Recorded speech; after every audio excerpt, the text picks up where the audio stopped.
Kepiting spesies baru ditemukan di sekitar Gunung Kelam, Kalimantan.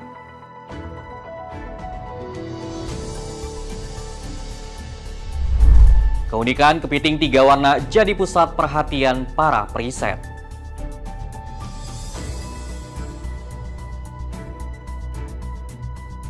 Rentan diperdagangkan, status konservasi kepiting 3 warna harus segera dipastikan. Harus mendapat keuntungan. Karena itu biar bagaimanapun itu, apalagi ini kalau ketemu di kebun sendiri, di tanah adat sendiri, itu hak mereka. Selengkapnya di Brin Daily News bersama saya, Berlian Irawan.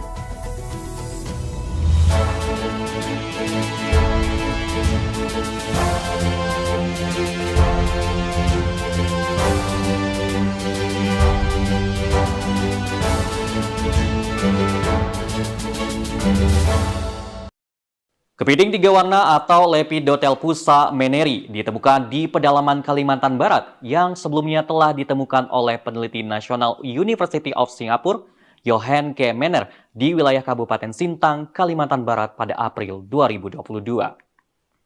Penemuan kepiting oleh Menner kemudian dilakukan penelitian lanjutan mengenai spesimen kepiting 3 warna yang masih belum diklasifikasikan pada tahun 2023 dan dipublikasikan secara resmi pada tahun 2024. Peneliti Pusat Riset Biosistematika dan Evolusi BRIN, Desi Wawor menuturkan, etimologi nama spesies kepiting 3 warna diambil dari nama Johan K. Menner. Menner merupakan orang pertama yang memberitahu tentang keberadaan spesies ini di Kalimantan dan kemudian memfasilitasi pengumpulan spesimen dengan penduduk di Sintang untuk tujuan penelitian. Itu sebetulnya di kecamatan Didek atau Dedek gitu, sekitar Gunung Kelam ya, kami kasih judulnya sekitar Gunung Kelam, tapi bukan di taman wisata alamnya. Yang saya dapat info itu sebetulnya didapatnya dari kebun penduduk yang merupakan tanah adat orang Dayak Sintang setempat. Sejauh ini baru daerah sekitar sinilah ditemukannya kepiting 3 warna ini.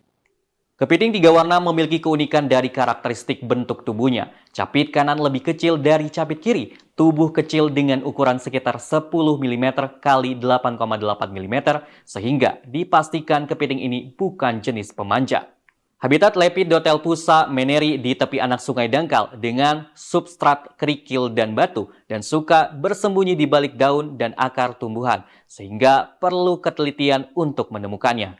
Desi Wawor menjelaskan ciri khas kepiting ini berupa bentuk tubuhnya yang kecil sekitar 1 cm dengan kombinasi warna yang cantik, bagian mata dan kepala berwarna kuning cerah dan oranye, bagian tengah berwarna coklat tua dan hitam keunguan, dan bagian belakang pucat hingga biru cerah. Ciri-cirinya sih kepitingnya kecil ya, boleh dikatakan lebar badannya aja tuh paling 1 cm. Jadi memang kecil, terus kombinasi warnanya yang cantik ya. Itu kan dari kita lihat ada 3 warna ya. Sepertiga bagian tubuhnya mulai dari bagian kepala dan mata berwarna kuning cerah hingga orange. Sementara bagian tengahnya berwarna coklat tua hingga hitam keunguan. Nah, lebih banyak ini sebetulnya yang hitam keunguan. Dan sisa sepertiga bagian belakang tubuhnya berwarna pucat hingga biru cerah. Status konservasi kepiting 3 warna masih sulit dilakukan karena wilayah penyebarannya belum secara tepat diketahui. Hal ini menjadi rentan diperdagangkan karena kolektor lokal saat ini sedang marak mengumpulkan untuk dijual ke Singapura, Cina, dan Eropa. Mengingat sebagian besar spesies ini hanya memiliki ukuran induk yang kecil dengan kemampuan bertelur terbatas sebanyak 21 butir. Diperkirakan eksploitasi jenis ini sebagai peliharaan akan berpotensi menimbulkan ancaman. Desi Wawor mengatakan kepiting 3 warna tidak hanya sebatas konservasi saja, namun perlu dilakukan penangkapan secara lestari agar masyarakat lokal tetap bisa memanfaatkan sumber daya secara bertanggung jawab. Memang tidak dapat dipungkiri bahwa kepiting jenis ini mempunyai nilai ekonomi yang cukup tinggi.